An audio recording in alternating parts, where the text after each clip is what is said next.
Welcome to Holy Smokes and Dad Jokes. I'm Jonathan Pate, pastor, hope dealer, and part-time professional dad joke distributor. This is where faith meets real life and hope comes with a punchline. Let's laugh, grow, and find a little light in the middle of everyday life. Come for the hope, stay for the groan. Welcome to Holy Smokes and Dad Jokes. This is episode number 1, our first full episode, and also our first guest. And so today I've got my son, Oakley Pate. How you doing, Oakley? I'm doing good. Today's Sunday, the Sabbath, the Lord's Day. That's right. Doing especially good today, How are you doing?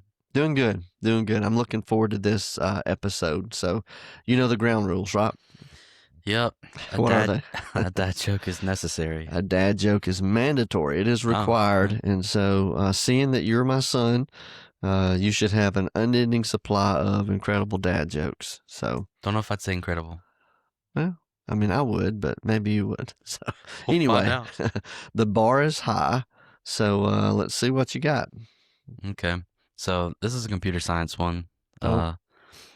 I had my major in college was computer science, so I figured this was fitting. Okay. So, talking to my wife about a new band. Is that the joke?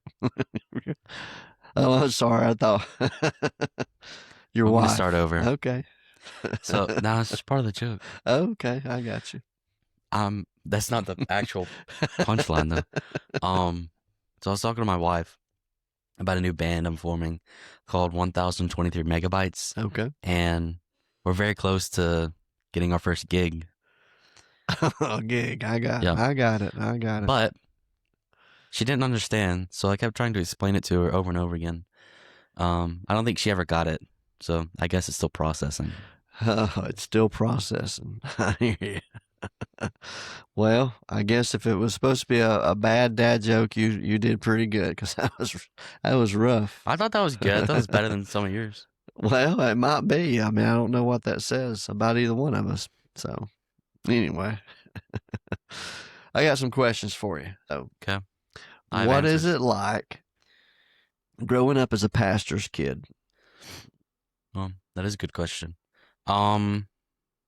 Instead of, other than incredible, what is it like? I mean, I think it's been a blessing to me being enculturated with the Holy Word of Christ from a young age. Now, yeah, I think there could be negatives depending on like what kind of pastor we're talking about. Like, you don't want to be. Well, never mind. Easy I'll say now. What? I said easy now. I was gonna say, hey, look. I was gonna start say this episode off controversial. No, I was gonna say if you're the son of like a Mormon pastor. Okay, I got you. But even then, you still receive some figments of truth, fragments of truth. So I think that some people can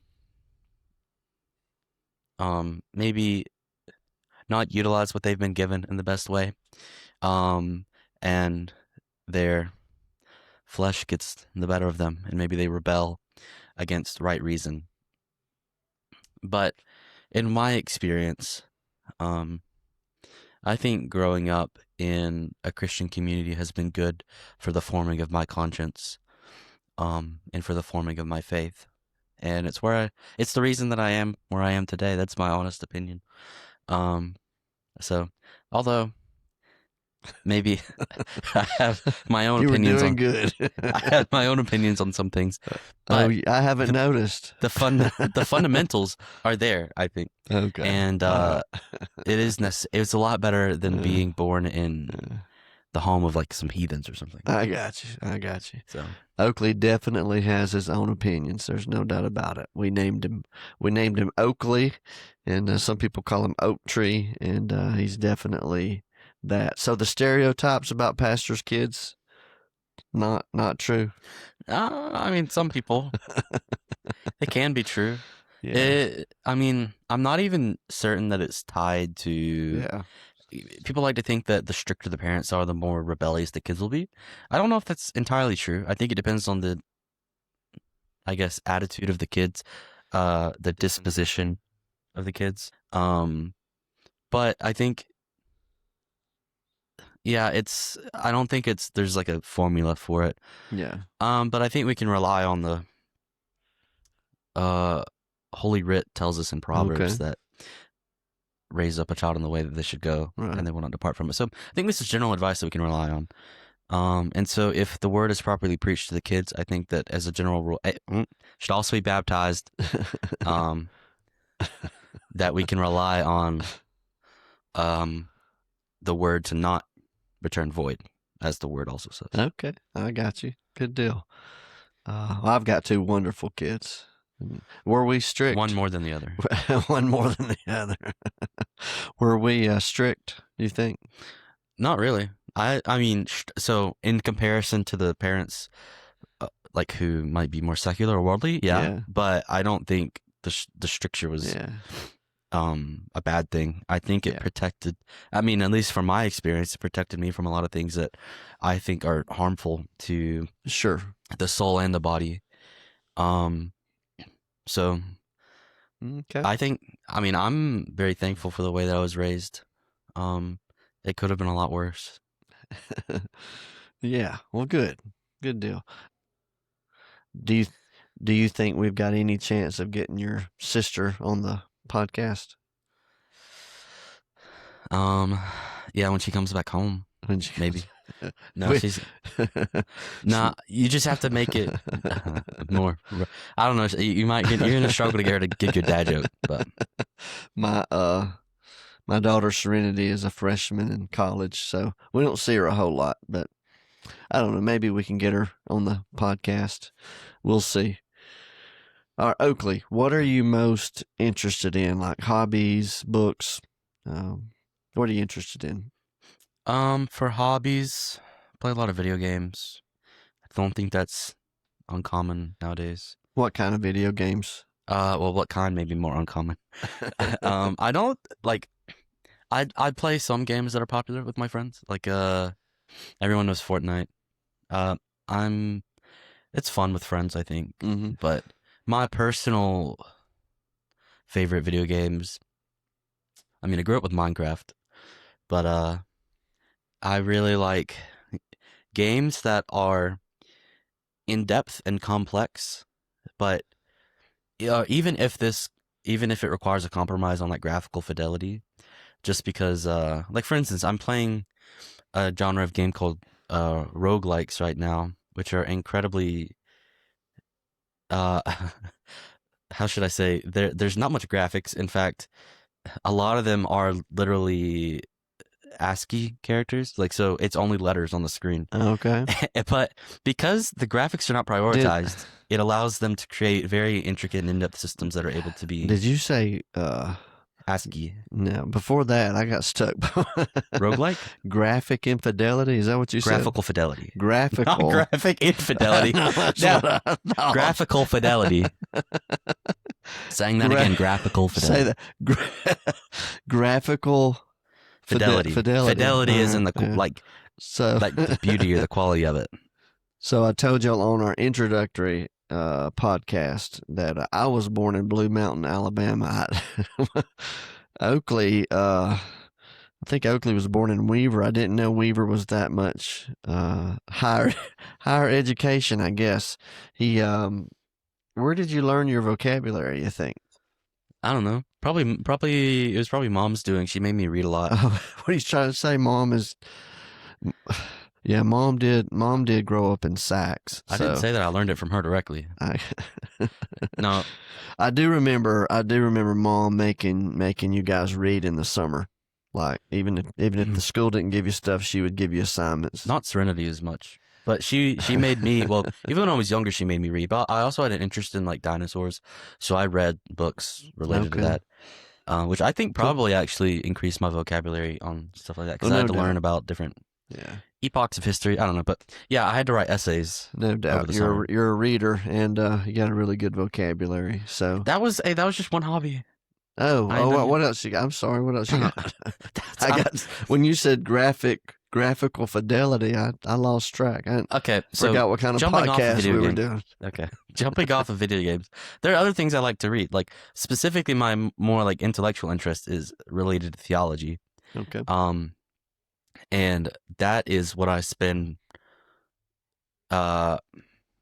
I try to spend more time doing that. It's really easy to play video games instead, but my intellectual passion is related to theology, and so like to read books from the church fathers. If you don't know who they are, they're early Christian theologians, pastors, priests. So they would be like the foundations of our Christian faith. Generally, the patristic period is like the first several centuries. But I also like medieval scholasticism, like St. Thomas Aquinas. And I've also done a good amount of study into the Reformation and the fights that were being waged, the battles that were being waged over different points of doctrine. But that's only in the West. I have not studied as much Eastern Christianity. But You've always loved to debate. I guess so, yeah. You're a professional debater. I don't know about professional, but yeah. Yeah, you are. No doubt. So yeah, anyway. That good with hobbies, you think? You never been into sports. We made No. you play soccer. Yeah, I mean, you were a really good goalie, by the way, but you didn't like sports. I enjoyed it for what it was, but yeah, I don't know. Maybe if I had a different frame of mind, it would be more fun. But yeah, I got you. All right, so you're leaving for Japan in a little over a month. So why Japan? Where did that come from? Hopefully you didn't hear that cough.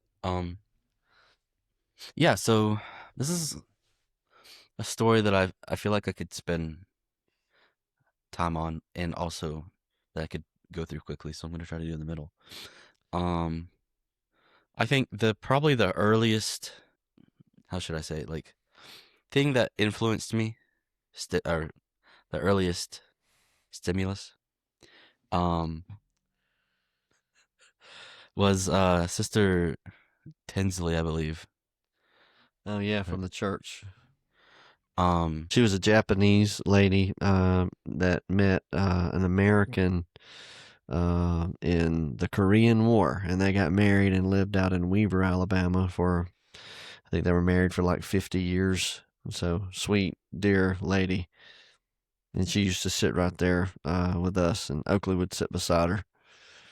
Yeah, I don't really remember a whole lot. I remember her teaching me origami, but don't remember a lot. But I think that was formational, and that it sort of gave me a proclivity for that kind of like culture, I guess, or maybe a culture outside my own. But yeah, I wish I was able to interact with her more, but I was so young, I don't even remember what she looked like. But I do remember like a few very. She had little square wooden shoes. I remember. It was pretty cool. So I think that was very early on. As I grew up, I had an interest in languages, and Japanese was always my favorite language for some reason. I don't know exactly why, but I assumed that maybe Sister Tinsley had something to do with just influencing Probably, me. yeah. Because it was always my favorite, and I was always interested in learning. And I got mom when I was like 6, 7, 8, somewhere in there. I did not just say 6, 7. I heard it. Serenity would be proud. Anyway, I don't want. Moving on. I shouldn't have said that. She printed me out some basic, like, sheets to learn about Japanese. I didn't really know what I was doing back then, but I knew I wanted to learn the language because I thought it was really beautiful. So that was part of also what influenced me again. And then in my preteens, teens, I was more interested in, well, I tried to continue learning Japanese, but it's really hard unless you stick with it.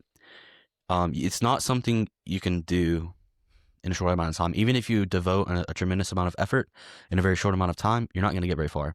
Just because there's so much to learn, and it takes a long time to process it, and I guess let it become imbibed within you.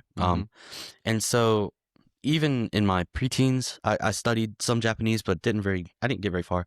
If you're familiar with some basic Japanese stuff, if anybody watching this, I learned like hiragana and katakana in like maybe middle school. And I learned some like basic vocabulary. I remember you once wrote your own language. You remember that? I did.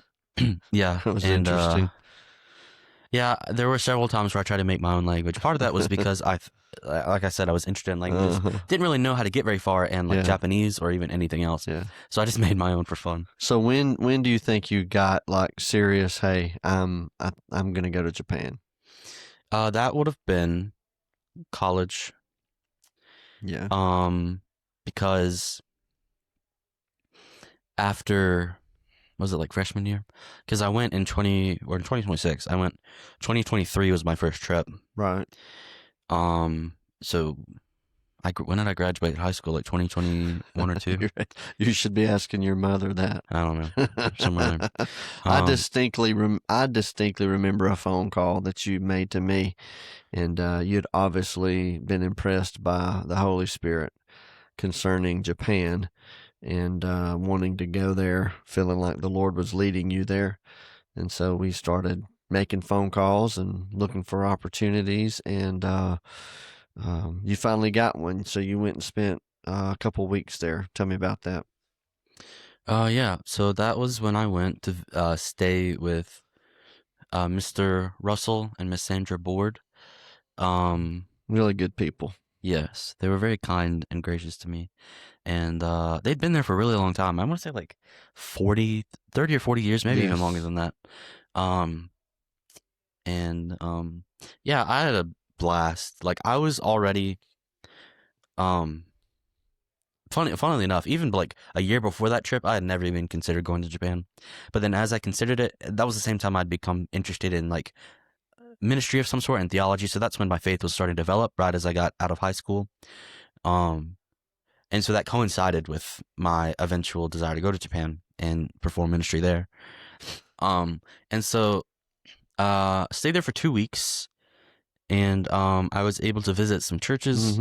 I was able to visit some just like cultural landmarks. And you could actually communicate fairly well because you had studied intensively for some time to try to learn the language. So what I did, this is like, people have done more, so it's not like crazy impressive, but I studied 20 new words every single day for 8 months, and ended up, I didn't miss that many days.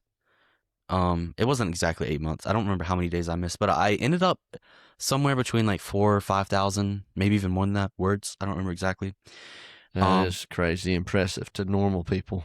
So, well, the funny thing is, I've never really worked that hard in my life for anything except for that. Well, so I'm not going to disagree with that. So, but it was like every single night I would spend an hour or two doing flashcards for vocabulary. There's several times like that was funny on vacation where I was doing my flashcards. Yeah, we're trying to go to sleep in the hotel, and Oakley's got his flashcards out, learning Japanese. At this time, me and my wife April, his mother, we were praying for him, but it was hard for us to see like what was coming. So you went there, and you visited the churches there, and made some friends and some connections, and then come back to the States, and you wanted to go back, and so opportunity came up, right? Yep. So got in touch with Missions to the World. That is the missionary organization of the PCA. First time I went through does the IPHC, do they have like a proper name for their world missions, or is it just World Missions? Okay, world missions. So MTW, they have a school in Chiba, Japan named CCSI, Covenant Community School International. And I went as an intern for 11 months to teach English and math was my primary subjects. I also did PE, was not good at that. That was like just because they needed somebody to do it. But it was a lot of fun. And those 11 months were probably first of all, just the most enjoyable months of my life. Also very formative in I'm just getting out there because I'm very introverted and I don't know who you got uh, that from. I'm like a homebody. I stay at home, and so it was a jump for me to go out there to a Hmm. foreign country Yeah, where, like, I can speak Japanese, but not certainly, definitely not anywhere close sure. still to my native English. And a lot of people there don't really speak English, and most people don't. And so, fortunately, a lot of people at school did. And so, like, it's not like I had to speak Japanese at the school, although it was kind of fun to speak with the kids in Japanese. They appreciated it. But it was very formative in that way. I grew in my faith while I was there, continued to study, um, met a lot of great people, um, and my interest in missions in Japan developed even further while I was there. Yeah. And so, Now you had to, you know what I guess when it really started resonating with me that this was God doing a thing in you was you had to raise $30,000 to go to spend 11 months there and what 3 months maybe like basically three 3 months, three yeah. months and so I graduated, had like three yeah, months, and then so a lot of friends and family and churches from so many different denominations gave generously to Oakley, and so he raised $30,000 and served as an intern. And so, and I know the videos that I've seen of Oakley's interaction with the kids there, they were blessed to have him, and I know that he was blessed to be there, and so that's cool. So Oakley came back, finished that up this past August, right? I think technically 2025 is when you July, came back. I think, Did but you yeah, come back in July? I think June or Yeah, July. I think it yeah, was July. yeah. So anyway, so he came back over the summer last year Yeah. and has been working to getting back to Japan, and recently signed a contract to go back and to live. It's hard for me to say, but there you have it, to go back and live in Japan. And so what have you got? What have you got going now? Why are you going? What you going to be doing? That kind of thing. Um, this time I'm not going as an official missionary. I was just an intern last time, so I wasn't an official missionary that time either. So I consider myself a lay missionary. Maybe I do want to become an official missionary in some capacity one day. I didn't feel like I was ready at this moment. I'm 22, and I wanted to progress further in my knowledge of the faith, but also my spiritual discipline. And so I take it very seriously being an official missionary, and I don't want to take it. I don't want to take it Yeah, lightly. I want to make sure I live up to the calling. yeah. I would say Um, you take like that sort of defines who Oakley is. He takes everything regarding the faith extremely seriously. His theology, his reading, um, and obviously becoming a missionary or however God uses you over there. There's no doubt you're very passionate and sincere about what you're doing. And so, what are you going to do? yeah, I'm just going to teach English in a public school. Okay, public school Um, English. I We're not probably sure where, right? not sure Just where yet. somewhere in Japan. I honestly don't really care where. To me, like Hiroshima, His mother and I, we do we do care where, but Hiroshima, I know people there because I visited. I didn't say this because we didn't get around to it, but first time I went is for that the 2 weeks. same place as Hiroshima? It is the same place. One is just a bastardized pronunciation. Sorry. Okay. Can I say that word? I don't know. Well, you always already said graphic infidelity, so Sorry. Anyway, I visited um Devin and Brienne Harden, also IPHC missionaries down there. And I visited them again over spring break this past that's cool. 2025 last year. And so they're hoping that I can come and live in Hiroshima with them. But And we would love that too. We would love to have someone in your area that knows you and that you know. That yeah, would make us feel well, we'll better. see if that works out. But We're yeah, so trusting the good Lord on that.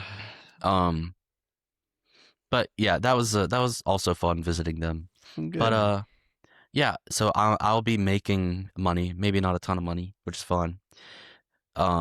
Considering I just got out of college anyway. I do have a degree in computer science, so probably my like a long-term goal is possibly to get an IT job, but I'm still not even certain. You hadn't got a gig yet?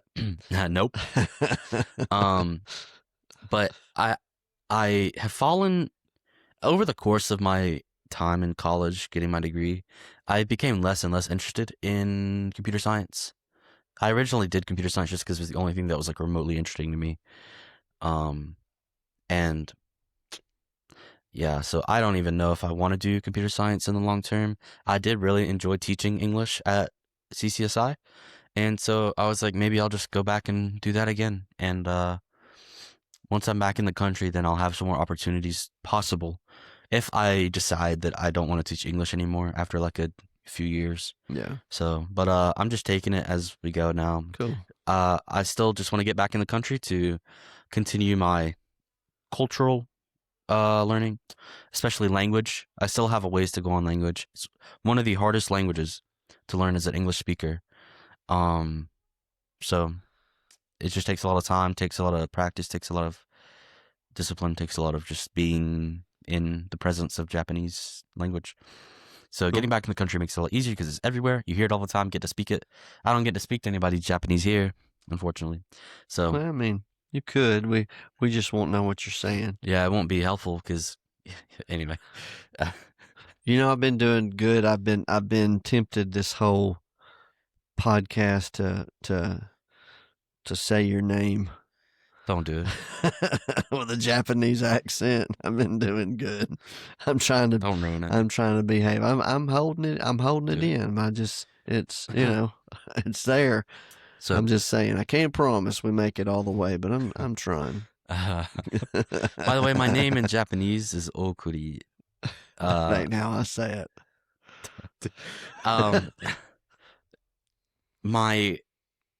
The name I also go by in Japanese is Kashi. Because I don't have it with me. That was the first time I went to Japan. I was visiting. Oh dang! It's outside of Saitama. It was forget the name. It was a small little town. It was really cool. And we went in one of the shops, and there's a bachan there, an old lady. A what? A bachan. And what does that mean? Old lady? Yeah, like a grandma kind of. Not my grandma. Surely does it translate old lady? Yeah, but it's more respectful than I that. was gonna say that sounds Elderly a little... lady. Sorry, I don't. Whatever. She's not watching this, so it's okay. I hope not. Anyway, so she had hand carved wooden kanji. Kanji are the Chinese characters in Right. Japanese that are They're characters in Japanese that are borrowed from Chinese. And so anyway, I was talking with Hiro, who was I guess he'd be the son-in-law. Was he like a guide? Yeah, so he to was guiding speak? me around. Yeah. And so we decided so my name in Japanese, like I thought this is funny. So my name in Japanese, Okuri, is How do you say that now? Okuri. Oh. So if you were to split it up, Okuri. and we're like, okay, so based on the pronunciation, we give you kanji. It's not funny. We give you kanji based on the pronunciation. How you split it up is O and O? Kuri. Kari. Did I do it right? Nope. And so O means big. Oh. Kuri Means what? O is big. Big. Okay. This is why I didn't choose the pronunciation. Okay. Kanji. Big. I thought I What's told you this already. I don't So know. O don't is remember. big. Kuri Big. is chestnut. Chestnut. Yes. So Big chestnut. exactly. That's why I didn't choose the kanji based on pronunciation. Instead, I went with Oakley being based on oak tree. Yeah. So I just chose oak tree in Japanese, which is kashi. Okay. Well. So I also go by that. There were some of the kids that called me kashi. Some just said O-chan. Some said, which is funny because the pastor at the church is also named O-chan. So Okay. that was actually his son that called me that. I don't know why he did that. None of them called you Okuri. They said Okuri. Okuri-chan. Okuri-san. Okuri sensei. They just call me. Oh. Some of them because sensei directly just translates to teacher. So they would just go teacher. Okay. So they would just call me teacher. Teacher. It's kind of funny. So anyway, Yeah. Well. Okay. So he's headed back to Japan, and I don't know when we'll see him again. I'll come back. We had to beg him to come back last time. And I wasn't even supposed to. I had to bend the you rules for it. can't just jump on a plane for the weekend to Tokyo. That's a long flight, and it costs a lot of money. So anyway, all right, Oakley. How do you see yourself in 10 years? Like, what do you think you're going to be doing? How do you envision yourself 10 So, years from now? much to your dismay, I will be in Japan still in 10 years. Okay. All right. I'm starting with 3 years as my like base, and then 3 years I'm committing to 3 years. Then I'll reconsider after that if I want to stay. But honestly, I am intending to just stay in Japan for however long. Because this is my motivating factor. It's not solely based upon my love for the country and the people and the culture, language, whatever. It's also based upon the necessity of the gospel being preached in Japan. America has it really good for churches everywhere. Almost everybody knows about Christianity. Japan is not the same way. Japan has not been well, like they have received the gospel in some sense. Saint Francis Xavier in 15 or 1600s. I think it's 1500 something. I can't remember. But through persecution, the Kakure Kiristans, the hidden Christians, they held the faith despite persecution. It's a long story, but nowadays Japan is pretty much secular, but they still practice the mixture of Shintoism and Buddhism that is present in the country. And the vast majority of people, like 99%, are not Christian, and probably not much lower than that even have heard the message of the gospel preached properly. And so, to me, if I'm going to live my life well, if I want to be proud of the way that I use what I've been given by our Lord, then I think that I already love Japan, so why not devote my life to doing what I can to spread the gospel there? And I'm not even going intending to be like the next Billy Graham or something, right? I think part of just being a Christian is living faithfully, and I'm intending to hopefully just preach the gospel by actions and words to those around me in Japan. And I think that's just how it spreads. So I think that was part of why I thought the school was a good idea, because a lot of those kids having a good foundation will prepare them to live well for the rest of their lives and to be a good model of Christ to those around them, to spread the light. But even if I'm just a lay missionary in some sense, however you want to define that, although I do want to become a proper missionary in some capacity one day probably. But for now, just to expose people to Christ is probably the first step, and to develop relationships with people so that the gospel can be effectively preached to them directly, because Japan is an incredibly difficult mission field. There's a reason it's one of the least reached. I think it's the third in terms of like how much people there are versus how many of them have heard the gospel. Wow. It takes like, if I remember correctly, I could be wrong, I want to say it's like 8 years on average for a person to convert in Japan. It takes a long time. It's based on just like cultural factors, social factors. Right. So all of those combine together to make it a tough mission field. But the thing is, if you're going over there sorry, I'm shaking my leg again. If you're going over there to see results, you're going for the wrong reasons, because you probably won't directly see results. And that's the missionaries. Like I want to say David Brainerd. I read some of his work through Jonathan Edwards. His work in Africa, I believe. I hope I'm not wrong about that. I might be misremembering. They did not see the fruits of their labor. It is all about planting seeds. And so I'm not going because I necessarily am expecting to see the fruits of my labor, although it'd be nice. But I think that it is my duty to use what I have been given, because I did not bring myself into existence. My life was a gift to me, and it is my responsibility to use it wisely. And I don't use it wisely enough as I should. And that's part of the growth of the Christian life. Well, I think you're doing a great job, and Your mom and dad are very proud of you. Obviously, it pulls at our heartstrings to know that you're going to be moving, but we over and over and over again, the Lord has just seated it in our heart that He's in this, and so I can't say I haven't argued with Him some on So, a lot of, and we've debated some, obviously. Um, but he has given me peace to know that you are in his care, and he's behind this, and he's already gone before you. That's already been proven, and so he's still doing that work. We simply trust that God's got Oakley, and he's going to do great things through him, and we're going to cheer him on and celebrate him. And so I'm hoping that we can still do these podcasts together, even when you move over there.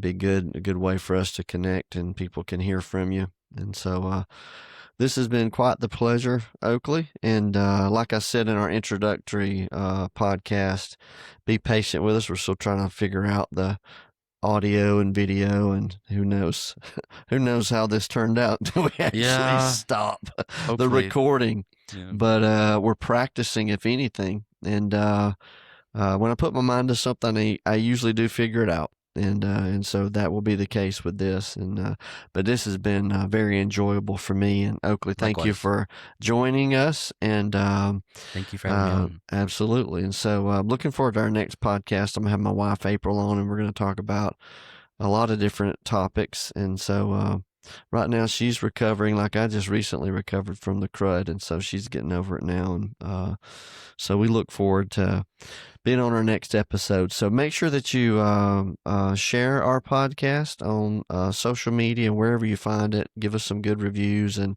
help us spread the word. And we're excited about doing this and what God's going to do through it. And I think you did a good job with your first joke, Oakley. It's not bad. I thought it was good. Yeah, I did expect when you said how you see yourself in 10 years, I thought the wife thing would come back up. Well, I mean, there's a lot of things. I mean, is she still processing 10 years later? Look, I thought that would be like... Okay, so I don't want to talk about that. Look, holy virginity is a thing, but I don't expect myself to be okay. Hopefully you got a gig by then. So I'm looking for sacramental marriage. Okay. All right. Well, maybe we'll pick that subject up at another time. Thank y'all so much for joining us, and thank you for being on Holy Smokes and Dad Jokes. God bless. If this episode encouraged you, share it with someone who could use a little hope, or at least a decent dad joke. Remember, no matter what you're walking through this week, you are not alone. You are deeply loved, and there is always more grace than you think. Until next time, keep the faith, keep your joy, and keep on laughing.